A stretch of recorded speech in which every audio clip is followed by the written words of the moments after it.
I heard the wine glass clink before I heard my sister say the words that burned into my chest. "Monica, sweetie, maybe sit at the kids' table? There's no space here." Her voice was sugar-coated poison, loud enough for her CEO boyfriend to hear, soft enough to pretend it was innocent. We were in my parents' dining room in Naperville, Illinois, decorated with warm Christmas lights, cinnamon candles, and the smell of roasted turkey. But all I could feel was the sharp sting of embarrassment warming my face. She smirked, brushing her perfect blonde hair off her shoulder, the one she always claimed was her good side. Meanwhile, her boyfriend, Evan Carlisle, sat at the head of the table, tall, calm, unreadable, like he was sitting through a board meeting he didn't ask for. In that moment, staring at my sister's smug smile, I didn't know that by January, she would no longer have a job. And I would be the reason. If this kind of family drama hits home, tap the like button. It lets me know I'm not the only one living through stories like this. I shouldn't have come home that year. I knew at the moment I walked in and saw my sister, Danielle, the golden child, dressed like she was attending a company gala instead of Christmas dinner. Tight red dress, perfect hair, loud perfume. I, meanwhile, arrived in a simple sweater, jeans, and boots still wet from Chicago snow. Danielle looked me up and down. "No date again, Mon?" "That's okay. You look cozy." That fake smile. I'd forgotten how much I hated that smile. Mom scolded her, lightly, like someone scolding a cat for tapping a glass off a counter. Dad pretended not to hear.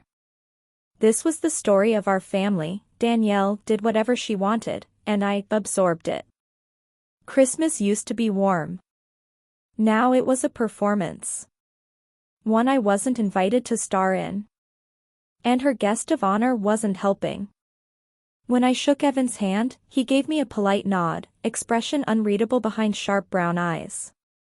CEO of a mid-sized software company in Chicago. Rich, respected, reserved. He wasn't cold. He was observant. Almost too observant. Growing up, Danielle and I weren't sisters. We were a hierarchy.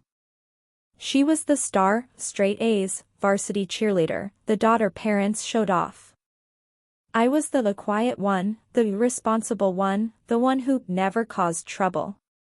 Translation: easy to forget, easier to blame. When we were kids, she would steal my clothes, my snacks, my homework sometimes. And if I dared to complain, she would tilt her head, sigh dramatically and say, "Monica, don't make a scene." She kept that line in her pocket well into adulthood. I went to community college, worked my way into data analytics, and lived in a tiny studio apartment I paid for myself. Danielle, on the other hand, floated from one privilege to the next. Promotions through connections. Apartments paid for by boyfriends. New jobs she barely earned. Now she had landed the biggest fish of all, Evan Carlisle. CEO. Rich. Handsome. Career kingmaker. And clearly, she wanted to show me that difference. I didn't yet know how deep that difference ran. But I would. Little did I know the night wasn't done humiliating me. Dinner was served. Everyone gathered around the big mahogany table. Evan at the head. Danielle beside him. One seat left beside my grandmother and, supposedly, me. I pulled out the chair. Danielle placed her hand over it. "Oh, Mon. Actually, we need this seat free for Evan's coat. It's a designer fabric. It can't sit on the floor." She said it loud. Loud enough that forks paused midair. Loud enough that my aunt raised her eyebrows. Loud enough that my grandmother muttered, "Oh, please." Then Danielle added, for maximum effect, "There's a smaller table in the corner. You know, more your style." A private humiliation, quiet and cutting, the kind she mastered. I heard someone chuckle. I don't know who. Everything blurred. Evan's eyes lifted, meeting mine. His expression didn't change. Not pity. Not amusement. Just evaluation. And that almost hurt more. I forced a smile and walked toward the kids' table, decorated with candy canes and crayon sets, even though there were no kids in the house anymore. As I sat, I could hear Danielle whisper to Evan. She's sensitive. You have to tiptoe around her. I swallowed hard, the turkey suddenly dry in my throat. But I didn't say a word. Not yet. At the kids' table, the chair wobbled. The table leaned. The lights flickered. A decorative elf stared at me like it, too, was judging my life choices. Every few minutes, someone would pass food to the main table, but not to mine. When I reached for mashed potatoes, Danielle laughed. Monica, honey, calories don't disappear during the holidays. I stared at her. Evan didn't laugh. He didn't blush. He didn't defend me either. He simply watched. He watched my sister nitpick my job, calling data analytics a backup plan career. He watched her criticize my apartment size, my car, my single status. He watched her raise her voice loud enough to make sure every relative heard every insecurity she listed about me. On and on it went. By dessert, my cheeks were burning so much that the Christmas lights felt like spotlights targeting me. When pie was served, Danielle made her final cut. You know, Mon, if you networked like I do, maybe you'd have real opportunities. But not everyone's cut out for corporate life. My breath stilled. Corporate life. That phrase would come back to destroy her. After dinner, I escaped to the kitchen, pretending to help Mom with dishes. Really, I just needed air. Needed to wipe humiliation off my face. I was scrubbing a plate when I felt someone behind me. Evan. He didn't speak at first. Just leaned against the counter, arms folded. Then he said quietly. You handle humiliation better than most executives I know. I froze. Was that a compliment? An insult? An observation? I turned. Is that supposed to make me feel better? He studied me for a moment, that same unreadable expression. Then he said something that gave me chills. People who get talked down to usually know more than the ones talking. Then he walked away. I stood there, stunned. What did he mean? What did he see? What did he suspect? That was the moment I realized. He wasn't ignoring Danielle's behavior. He was taking notes. But I had no idea yet how much damage his notes would eventually cause. What Evan didn't know was that I already had a strange connection to his world. 2 months earlier, I started doing contract analytics work for a consulting firm.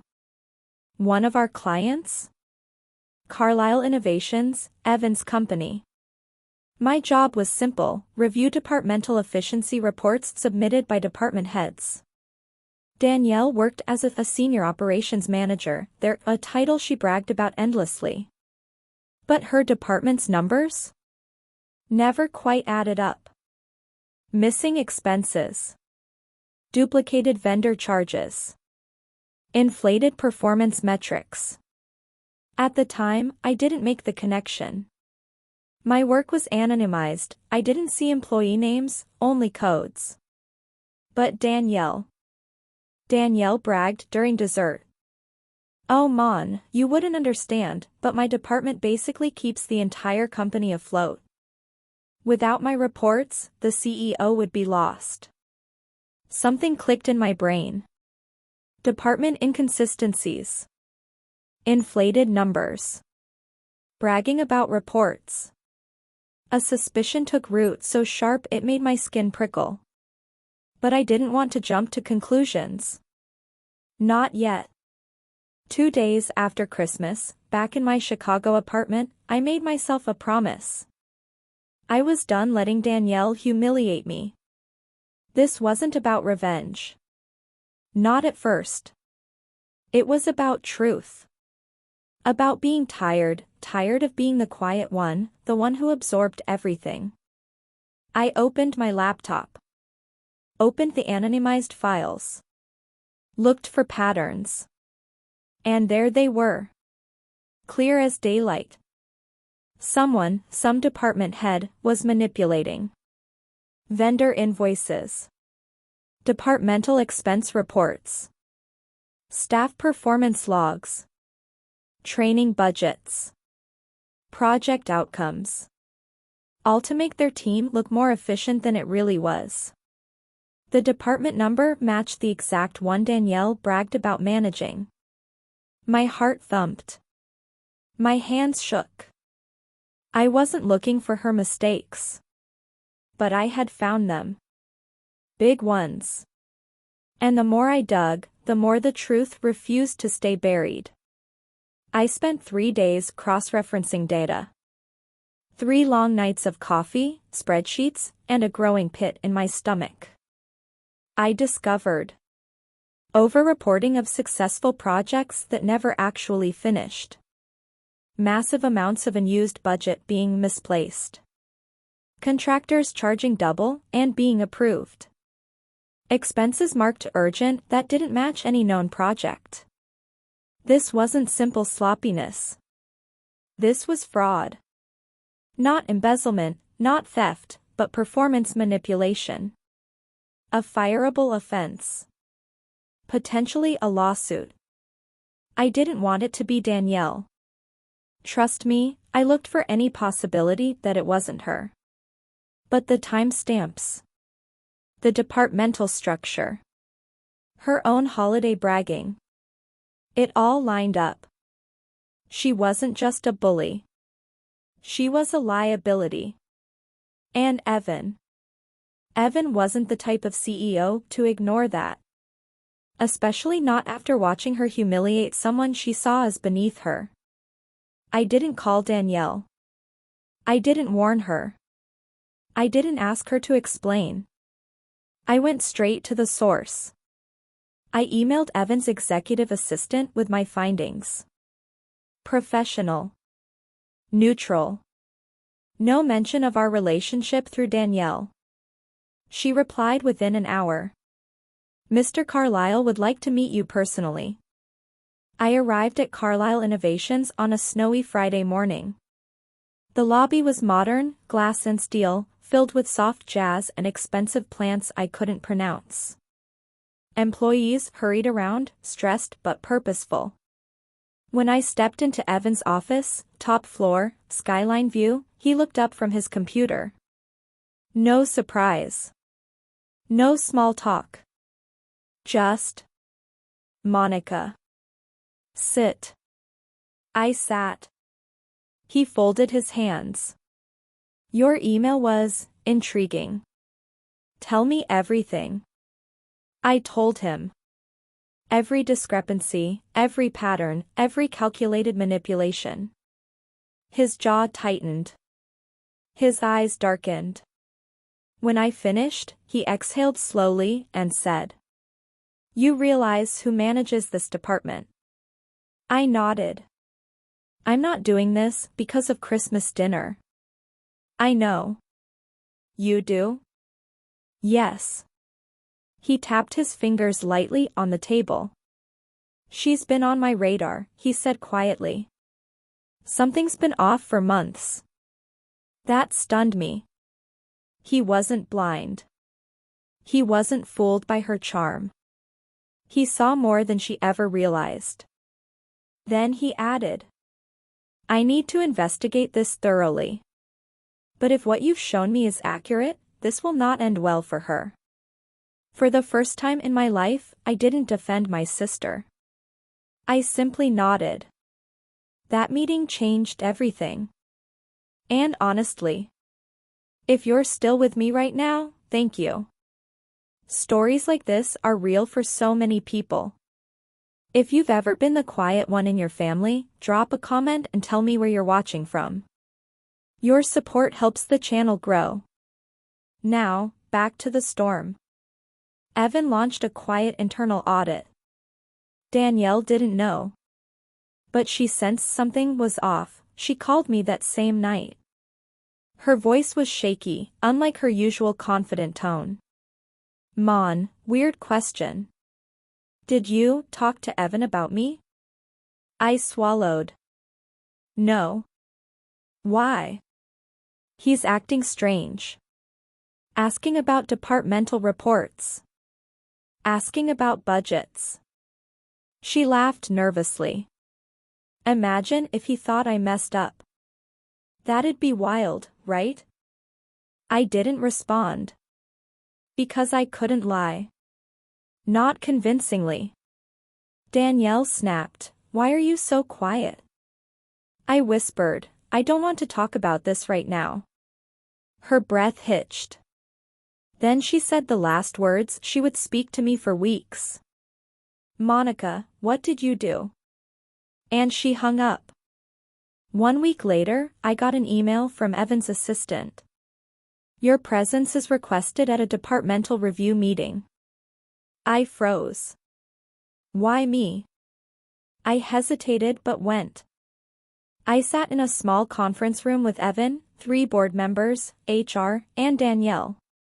Danielle looked pale, mascara smudged, hands trembling. When she saw me, her eyes widened with betrayal and fear. "Why is she here?" she demanded. Evan didn't answer. He clicked a remote. A screen lit up with charts, numbers, emails, logs. Everything I had found.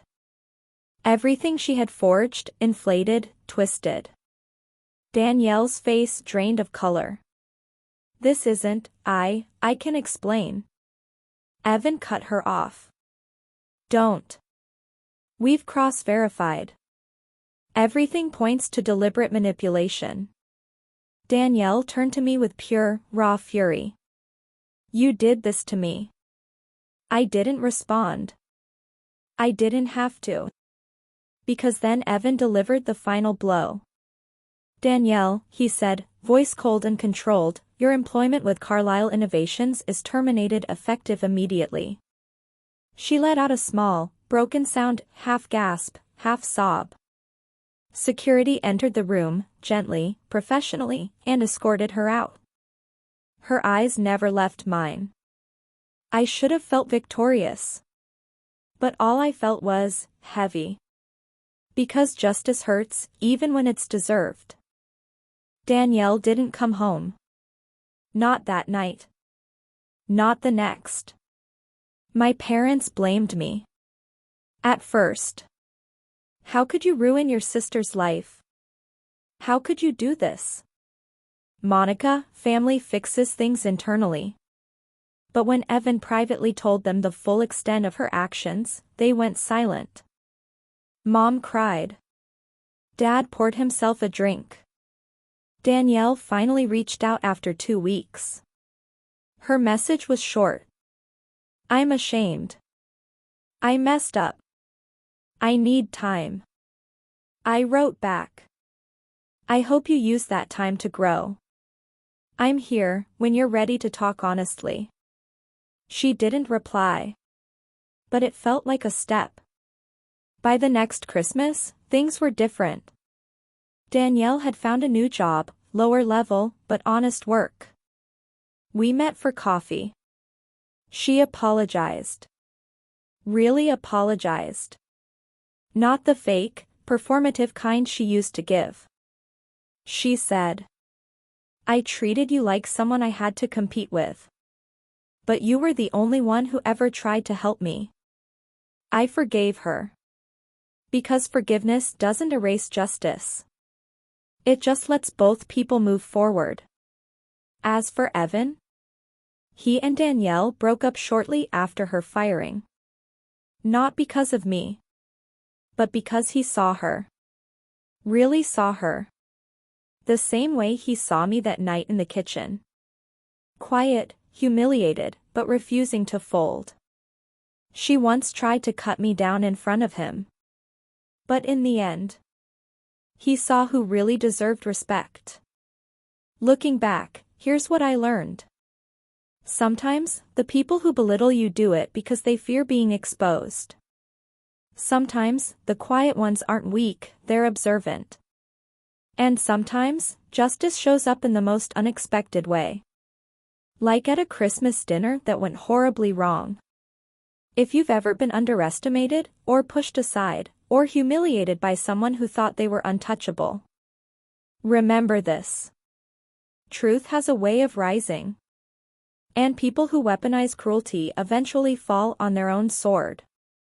If this story resonated with you, hit subscribe and tell me your thoughts. Your voice deserves to be heard, loud and clear.